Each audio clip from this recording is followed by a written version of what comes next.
ক্ষমতায় কে যাবে জনগণ ডিসাইড করবে। এটা নতুন আরেকটা ফ্যাসিবাদে আমরা জন্ম দিতে চাই না, এইরকম একটা সংবিধান বা এইরকম একটা সংস্কার আমরা করে যেতে চাই। আব্দুল সালাম, আপনার কাছে আমি এই জায়গাটিতে একটু আসতে চাই। সেই ইস্যুগুলো বেশ স্পর্শকাতর এবং সংবিধান রাষ্ট্র পরিচালনা সম্পর্কিত মৌলিক বিষয়গুলোতেও আমরা দেখেছি আপত্তির জায়গা রয়েছে। বিশেষ করে যদি আমি সংবিধান ইস্যুটি তুলে ধরি, এনসিপির বক্তব্য তারা আসলে পুরো সংবিধানকে পাল্টে ফেলতে চায়, যে ক্ষেত্রে আসলে কোনোভাবেই বিএনপি একমত নয়। এই ধরনের স্পর্শকাতর ইস্যুগুলোতে রাষ্ট্র পরিচালনা সম্পর্কিত মৌলিক বিষয়গুলোতে আসলে একমত হওয়ার প্রয়োজন, বা এই যে আপত্তি আমরা দেখছি সেখানে একমত হবে কি করে? এখন জনগণের মধ্যে প্রশ্ন আসতেছে আসলে এরা চায় কি।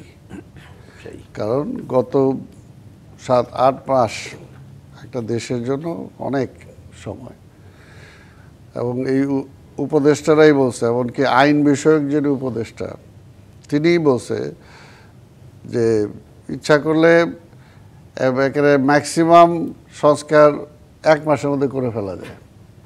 কিন্তু উদ্বেগটা কোথায়? এখন পর্যন্ত সত্যিকার অর্থে যে একটা সমাধানের জন্য যে বসা, সবাইকে নিয়ে একসাথে বসে আলোচনা করে, ঠিক আছে আমরা এটা মনে করি, আপনারা কি আসেন ক্রস আলোচনা করি। এটা তো ভিনদেশীর সাথে আলোচনা না, আমাদের দেশের নিয়ে আলোচনা। আর সংবিধান আপনি মনে করেন যে সংবিধান নতুন লিখবেন, আরে ভাই নতুন লেখেন আর পুরনো লেখেন, এখানে এই সংবিধানে যা আছে সব কি বাদ চলে যাবে? আবার এমন নতুন সব বাদ দিয়ে একেবারে পুরোটাই নতুন আনবেন। আপনি যদি নতুনও লেখেন, এখানে তো অনেকগুলো আছে যেগুলো এটা গতানুগতিক, যেগুলো থাকেই, গদ বাঁধা থাকবেই। তো এটা তো কোনো সমস্যা না। সমস্যাটা হলো যে বারবার আমরা যেটা বলে আসছি যে এই সরকারটা আসলে এই সরকার চাই কি, যে একটা আমরা যেটা বলছি যে পরবর্তী সরকার যে আসবে সে যাতে আর স্বৈরাচার না হতে পারে।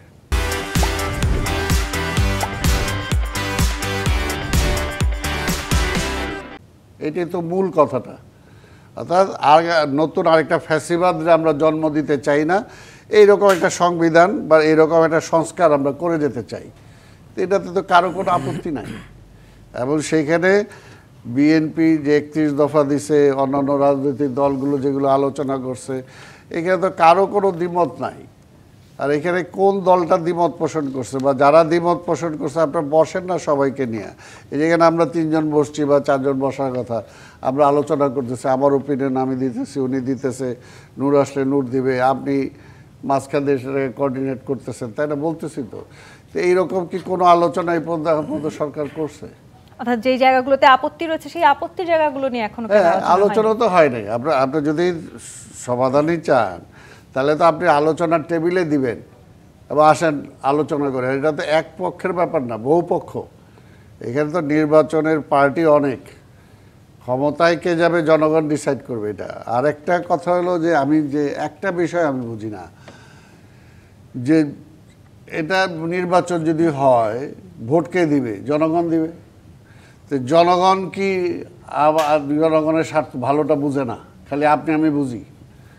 এই 10, 15, 20 জন, 25 জন বা 50 জন আছে, তারাই খালি রাষ্ট্রের ভালোটা বুঝে, আর রাষ্ট্রের মালিক যারা তারা এটা বুঝে না। এই বোকাটা মনে করে কেন জনগণকে? যে ওই সময় হাসিনা নির্বাচন দেয়নি, আমি নির্বাচন করে দেবো তারেক আবার ক্ষমতা আসার জন্য। আবার এখন আর এটা কি নির্বাচন করে দেবো বিএনপি ক্ষমতা আসার জন্য। অর্থাৎ বিএনপি আইলে জনগণ যদি বিএনপিরে চায়, তুমি আটকানোর কে? এটা তো জনগণ ডিসাইড করবে। জনগণ বুঝে না। আরে বাবা, তাহলে জনগণ এখন কি কলেজে পাঠাইতে হবে, ইউনিভার্সিটিতে পাঠাইতে হবে? এই দেশের জনগণ কখনো ভুল করে নাই।